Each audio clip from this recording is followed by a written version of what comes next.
శ్రీవారి బ్రహ్మోత్సవాల్లో చివరి ఘట్టమైన చక్రస్నానం శాస్త్రోక్తంగా జరిగింది. విశేష సంఖ్యలో భక్తులు విచ్చేసి శ్రీవారి పుష్కరిణిలో పుణ్యస్నానాలు ఆచరించారు. అంతకుముందు తెల్లవారుజామున 3 నుంచి 6 గంటల వరకు స్వామివారికి పల్లకీ ఉత్సాహం వైభవంగా జరిగింది. ఉదయం 6 గంటల నుండి 9 గంటల వరకు నడుమ శ్రీ భూవరామేశ్వర స్వామి ఆలయం ముఖ మండపంలో శ్రీదేవి భూదేవి సమేత శ్రీ మలయప్ప స్వామివారికి శ్రీ సుదర్శన చక్ర తల్వార్లకు స్వప్పన్న మంజనం వైభవంగా నిర్వహించారు. అందులో భాగంగా ముందుగా విశ్వకేచన ఆరాధన, పుణ్యవాహచనం, ముఖ పక్షాలన, దీపధూప నైవేద్యం, చక్రచామన వ్యజన, దర్పరాన నైవేద్యం, రాజపాచరం నిర్వహించారు. ఈ వేడుకలో ఒక్కో క్షత్రువుతో ఒక్కో రకమైన ఉత్తమ జాతి పుష్ప మాలలను స్వామి అమ్మవార్లకు అలంకరించారు. ఇక రేపు అక్టోబర్ 3న సాయంత్రం 4 గంటలకు వైభవోత్సవంగా మండపం నుండి బయలుదేరి అప్రదక్షిణంగా అనంత తల్వారు తోటకు చేరి అక్కడ ప్రత్యేక పూజలు అందుకొని తిరిగి ఆలయంలోకి ప్రవేశించడంతో ఈ కార్యక్రమం ముగిసింది. శ్రీవారి వార్షిక బ్రహ్మోత్సవాలు పూర్తి అయిన మరుసటి రోజు బాగ్ సవారీ ఉత్సవం నిర్వహించడంతో ఆనవాయితీ.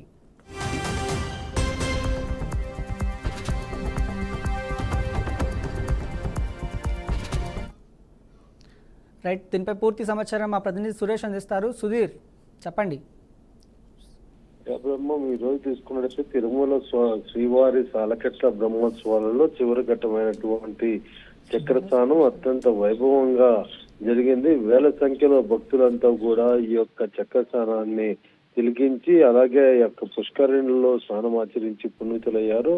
ఈ యొక్క గుడి పక్కనే ఉన్నటువంటి భూవరా స్వామి ఈ యొక్క ఎంట్రన్స్ వద్ద నుంచి కూడా ఈ కోనేరుకి లోపల చేరుకోవడం, అలాగే స్వామివారి ఆలయంలో నుంచి తీసుకొచ్చినటువంటి చక్రాన్ని అక్కడ చక్రస్నానం అనే కార్యక్రమం చేపట్టడం జరిగింది. అయితే ఉదయం 3 నుంచి 6 గంటల వరకు కూడా పలకి వాహనము అయిన అనంతరము 6 గంటల నుంచి 9 గంటల వరకు కూడా ఈ కార్యక్రమం చేపట్టారు. మొత్తం ఈ యొక్క 9 అంటే 23వ తేదీ నుంచి తీసుకున్నట్లయితే ఈ యొక్క సాలకట్ల బ్రహ్మోత్సవాల అంకురార్పణ 23వ తేదీ మొదటి ఘట్టంగా తీసుకొని, అలాగే 24వ తేదీ నుంచి స్వామివారి వాహనాలు ఉదయం సాయంత్రం అనేది తిరుమాడ వీధుల్లో విహరిస్తూ స్వామి అమ్మవార్లు శ్రీదేవి భూదేవి సమేత మలయప్ప స్వామి ఆశీర్వచనం ఇచ్చినటువంటి పరిస్థితి ఉంది. ఈ నేపథ్యంలో ఈ రోజు పండుగ వాతావరణం నెలకొన్నటువంటి బ్రహ్మోత్సవాలలో భక్తులు వేల సంఖ్యలో వివిధ రాష్ట్రాల నుంచి ఇక్కడ చేరుకుని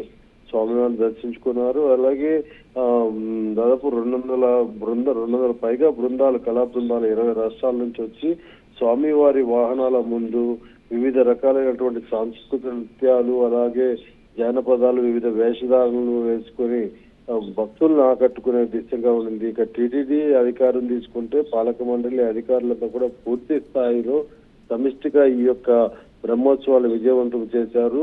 అటు విద్యుత్ దీపాలంకరణ కావచ్చు, అలాగే పుష్పాలంకరణ కావచ్చు, వివిధ రకాలైనటువంటి పుష్పాలతో అలంకరణ, తోరణాలు అన్ని కూడా ఏర్పాటు చేసి భక్తులను ఆకట్టుకునే విధంగా ఏర్పాట్లు చేశారు. మొత్తం మీద ఎటువంటి ఇబ్బందులు కలగకుండా వస్తున్నటువంటి సామాన్య భక్తులకు పెద్దపీట వేసి ఈ రోజు ఈ యొక్క బ్రహ్మోత్సవ కార్యక్రమాన్ని అయితే పూర్తి స్థాయిలో నిర్వహించడం జరిగింది. ఇటు టిటిడి చైర్మన్ బిఆర్ నాయుడు, అలాగే టిటిడి ఈఓ అనిల్ కుమార్ సింఘాల్ వారిద్దరి అధ్యక్షతన బోర్డు మెంబర్స్, అలాగే ఇక ఎవరైతే అధికారులు ఉన్నారో ఇంతకుముందుగా గతంలో ఈ బ్రహ్మోత్సవాలను నిర్వహించినటువంటి అనుభవం ఉన్నటువంటి అధికారులు వీళ్ళంతా కూడా ఈరోజు అట్లు రాష్ట్ర ముఖ్యమంత్రి చంద్రబాబు నాయుడు కూడా హర్షం వ్యక్తం చేశారు.